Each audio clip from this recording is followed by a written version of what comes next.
Hey guys, welcome back to Fantasy Tips. My name is Julian and this is the Drops episode 4, week 12 of the fantasy hockey season. Now, this is obviously a special time of the year. It's the holidays. You guys are having fun. Obviously, fantasy hockey is not super important at this time of year, but it's still a pretty good idea to try to at least win your week this week. You know, at least put a little bit of effort into it.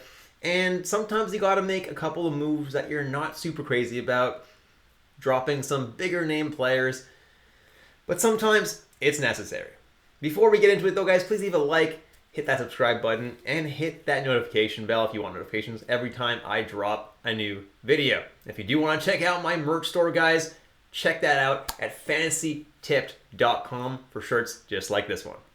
Let's jump into some forwards that you can consider dropping now. And I'm not here telling you that every single forward on this list is a drop in every single league. For example, the first guy I have on this list is Matt Duchene.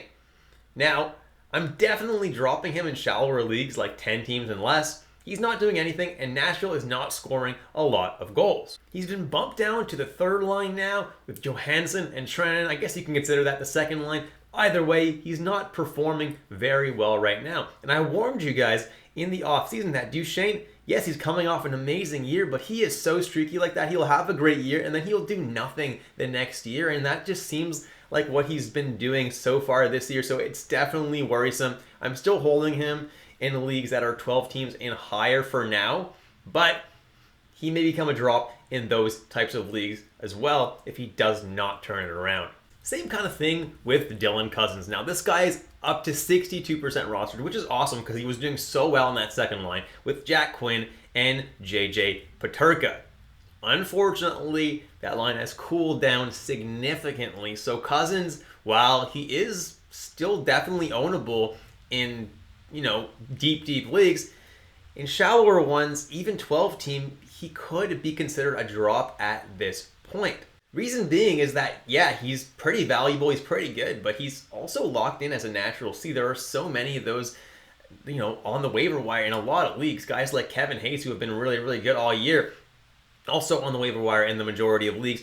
And Dylan Cozens right now isn't doing much better than guys like Kevin Hayes. So he definitely is droppable. He's not a must drop at all, but is droppable if you need to do so. Then Tanner Jeannot of the Nashville Predators, guys, playing on the second line with Cody Glass and Nino Niederreiter, and he has just been abysmal this year. And it's really sad to say because Jeannot last year was such a fan favorite, was a guy who was hitting all the time, was scoring goals frequently, was getting on the scoreboard often. And this year he's just not doing anything, and it's sad to see, but he's not really someone who's ownable in fantasy. If you do have hits in your league, he's still doing okay in that department, but he's not doing enough to really merit being on your team in pretty much any type of league, unless you're in like the deepest of leagues. And then I have Dylan Strome of the Washington Capitals, and while he is playing on the top line with Ovechkin and Sherry, he hasn't done a whole lot of anything this season as a whole. There was a couple of very small stretches where he did very, very well, but then he went back to doing nothing at all. And even with that really good deployment right now with Ovechkin,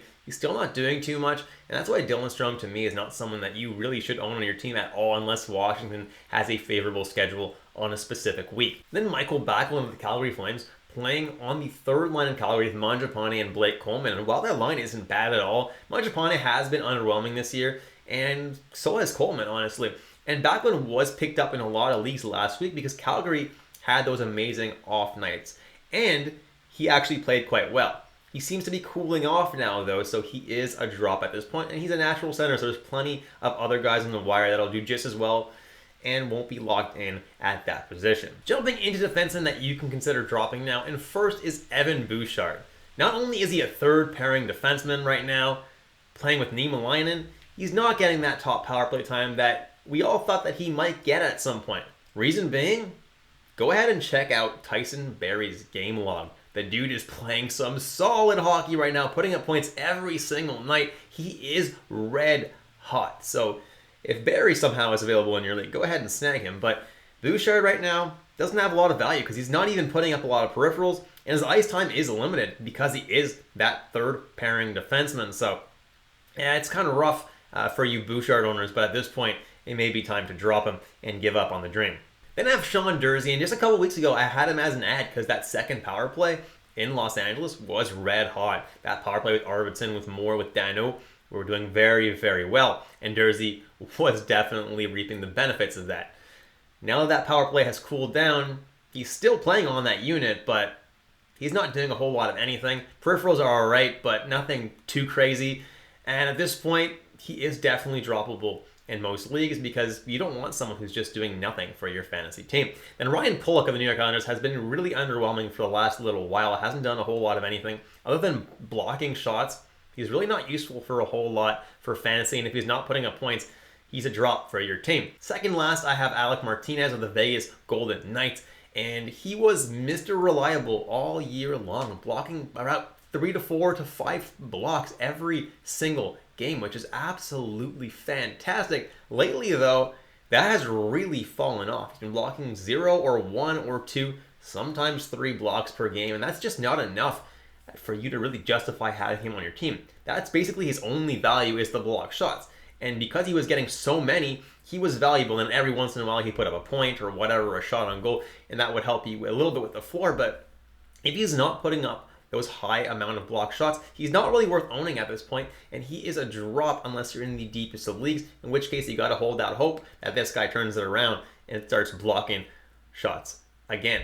And last but not least is Kalen Addison of the Minnesota Wild, and he obviously is a rookie, so let's cut him some slack a little bit, but he's not fantasy valuable at all right now. He's been playing on the top power play the entire season, and despite that, he's done very, very little. Yeah, he'll put up a power play point every once in a while, but it's not frequent enough that he's really worth owning, even in the deepest of leagues, which is crazy because I had him in a categories league of mine that was a super, super deep league, and I had to drop him because this guy, he puts up 0 peripherals at all. Like, maybe once in a while he get a shot or he'll get a block, but it's so rare, and the points just aren't coming frequently enough that you can really depend on this guy. So yeah, he's a drop in pretty much every kind of league, unfortunately. And that's it, guys. Thank you so much for watching all the way through. I want to wish you all a very Merry Christmas, Happy Holidays, all the best for all of you this holiday season. I'll catch you in the next episode of Fantasy Tipped.